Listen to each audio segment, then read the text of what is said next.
Senator, Why isn't the guy in front of you first in line? Why can't he speak? He came first. Is this a democracy? He was here before you. Ken, I know I'm going to get into trouble with the audience. Can I let this person ask this question? That way we can... Go ahead, ask your question. Well, then, is this a democracy or not? Okay, let him ask this question. Let him ask. Yelling really doesn't help the situation. Yeah, it is. He got the question. Thank you, Senator. This is a weird situation, in part for me, because I'm half the way with you on fighting against the Republicans, and I think it's great we killed what they were doing. And I'm with the people in this crowd who are very energetic about pushing for single payer now, not going through all these technocratic things, and I want them to have a chance to speak. I want to liquidate the insurance companies and give everyone Medicare. I see uninsured people, so I believe in that passionately, and I love what y'all are trying to do. We don't get a chance to speak is the problem. We never get a town hall to talk about what the U.S. government is doing outside these borders. We never get a chance to say, what about health care for people in Gaza? What about the siege of Gaza that our tax dollars are paying for, that are denying people access to health care that they need? So my question, Senator, is, will you please do a town hall to talk about over $3 billion in unconditional aid to the state of Israel, a policy you supported for your entire political career that a lot of people, especially young people of all backgrounds in this country, are opposing?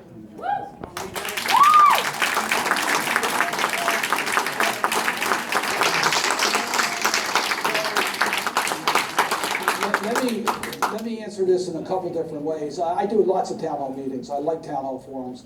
And we do talk about foreign policy, and we do talk about Israel, we do talk about the Palestinians, we do talk about Syria and North Korea and Russia. There's a lot of issues. I'm the ranking Democrat on the Senate Foreign Relations Committee, so I get engaged in a lot of foreign policy issues, and I'm more than happy to have a general discussion on foreign policy. I generally find there's not as many people who show up at town hall meetings on foreign policy as they do on domestic policy. Just letting you know that. But I'm more than happy to do that. Okay, I don't think attendance will be your issue, basically. Okay, I'm more than happy to do it. Now, in regards to this is a tragic situation, the Israeli-Palestinian lack of peace. I just give you my views. There's only one path forward, and that's two states living side by side in peace, a Palestinian state and a Jewish state.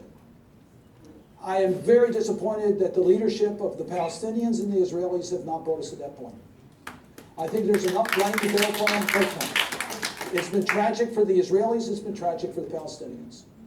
And the United States has tried. John Kerry spent... You support settlements!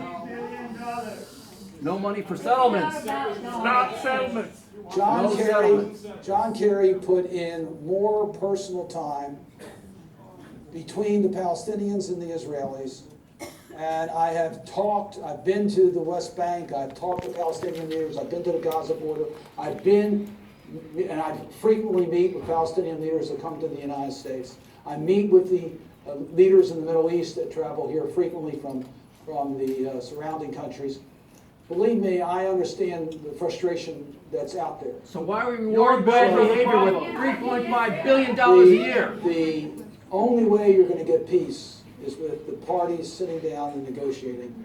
And that's going to require leadership between the Palestinians Cut and the Israel. money. Cut